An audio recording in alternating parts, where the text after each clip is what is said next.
जिल्हा परिषद प्राथमिक शाळा शेलार मेमाणवाडीत नासा व दिल्ली अभ्यास दौऱ्यावरून आलेल्या विद्यार्थ्यांचे झाले भव्य दिव्य स्वागत.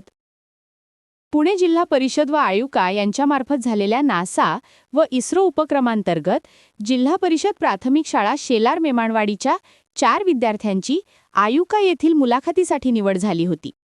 त्यातील स्पृहा अमर खेडेकर या विद्यार्थिनीची अमेरिका येथील नासा अभ्यास दौऱ्यासाठी व आर्यन अमोल कोंडे या विद्यार्थ्याची दिल्ली राष्ट्रपती भवन या दौऱ्यासाठी निवड झाली होती.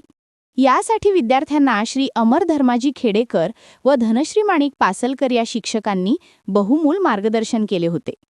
स्पृहाने 14 नोव्हेंबर ते 27 नोव्हेंबर या दरम्यान अमेरिकेच्या वॉशिंग्टन DC, कॅलिफोर्निया व ऑर्लॅंडो या शहरांना भेट दिली. यामध्ये तिने NASA centre, Kennedy space centre, Disneyland, white house, Stanford university, Apple व गुगलचे ऑफिस ही महत्त्वपूर्ण ठिकाणे पाहिली. तसेच ॲस्ट्रोनॉट ट्रेनिंग एक्सपिरियन्स व चंद्रावरील दगडाला स्पर्श असे अविस्मरणीय क्षण अनुभवता आले. आर्यन अमोल कोंडे या विद्यार्थ्याला दिल्ली येथे संसद भवन, राष्ट्रपती भवन, जंतर मंतर व इंडिया गेट अशा महत्त्वपूर्ण ठिकाणांना भेट देण्याची सुवर्ण संधी मिळाली. दोन्ही विद्यार्थ्यांना विमान प्रवासाचा पहिला अनुभव घेता आला. या दौऱ्यातील सर्व अनुभव त्यांच्या उज्ज्वल भविष्याला नवी दिशा देणारे ठरणार आहेत. याशिवाय आयुका मुलाखतीसाठी पात्र ठरलेल्या हर्षद कुंडलिक कोंडे व दिव्या सुरेश ससाणे या विद्यार्थ्यांची देखील पुढील संभाव्य दौऱ्यासाठी निवड झालेली आहे. या सर्व गुणवंत विद्यार्थ्यांचे व मार्गदर्शन करणाऱ्या श्री अमर खेडेकर सर व सौ धनश्री पासलकर मॅडम यांचे जिल्हा परिषद शाळा शेलार मेमाणवाडी शाळा व्यवस्थापन समिती व सर्व ग्रामस्थ यांनी अतिशय भव्य दिव्य अशा फुलांच्या रांगोळी व फुले अंथरून आकर्षक असे स्वागत केले.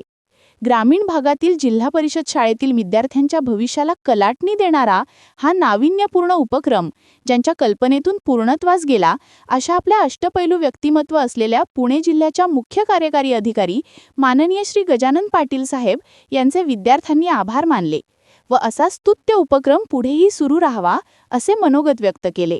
मी इयत्ता 7वीत शिकते.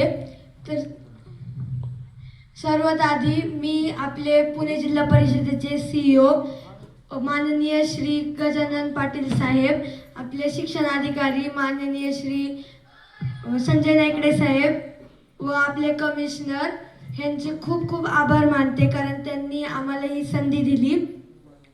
ही खूपच हे जे 15 दिवस होते ते आमच्या आयुष्यातले सुवर्ण 15 दिवस होते आणि ते आम्ही कधीच विसरू शकत नाही. विमानाचा जो प्रवास होता तो खरंच म्हणजे अनफॉर्गेटेबल होता की एवढा आम्ही 19 तास प्रवास केला आणि जी आमची फ्लाईट होती ती 4 वाजता होती पहाटेच्या इतिहाद एअरवेजनी. तो मध्ये एक अबुधाबीला हॉल्ट होता.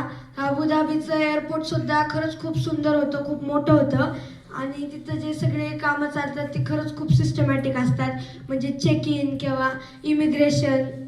तर हे सगळं आम्हाला खूप नवीन वाटलं की एवढी सिक्युरिटी. मग विमानात बोर्डिंग वगैरे झाल्यावर आमचा 24 तासाचा प्रवास होता जो खरंच खूप म्हणजे दमवणारा होता. तर आम्ही एअरपोर्टला जेव्हा उतरलो वॉशिंग्टन DCच्या, वातावरण खूपच प्रसन्न होता, एकदम थंड होतं आणि तिथं ऑटम सीझन चालू होता म्हणून झाडांचे रंग वगैरे खूप वेगवेगळे होते. रस्ते एकदम स्वच्छ होते, अजिबात कचरा नव्हता. सगळे तिथले लोक इतके शिस्तप्रिय होते, अजिबात हॉर्न नाही किंवा ट्रॅफिक नव्हतं. तर आम्हाला ते बघून खूपच वेगळं वाटलं की हे सगळं जर आपल्या भारतात झालं तर आपला देश पण किती प्रसन्न वाटेल तिथं यायला सगळ्यांना, म्हणजे इथं फिरण्यासाठी. तर आमचं जे हॉटेल होतं ते हयात प्लेस नावाचं होतं. ते खूप मोठं होतं, 5 स्टार हॉटेल होतं. तर ह्याचा आधी आम्हाला कधीच अनुभव आला नव्हता की 5 स्टार हॉटेलमध्ये राहायचं वगैरे. तर ते आम्हाला अजून खूप म्हणजे वेगळं वाटलं, खूप छान एक्सपिरियन्स होता. तर पहिल्या दिवशी 17 तारखेला आम्ही उद्वार हेझी एअर अँड स्पेस नॅशनल म्युझियमला गेलो होतो, जिथं वर्ल्ड वॉर 1-2 मध्ये वापरलेले जे विमान होते ते तिथं ठेवले गेले. आणि एक सगळ्यात ऐतिहासिक विमान जे ज्यांनी हिरोशिमावर न्यूक्लिअर बॉम्ब अटॅक केला होता ते सुद्धा तिथं ठेवलेलं आहे. परत एक लॉकहीड मार्टिनचं ब्लॅकबर्ड नावाचं विमान आहे ते तिथं ठेवलं, जे ध्वनीच्या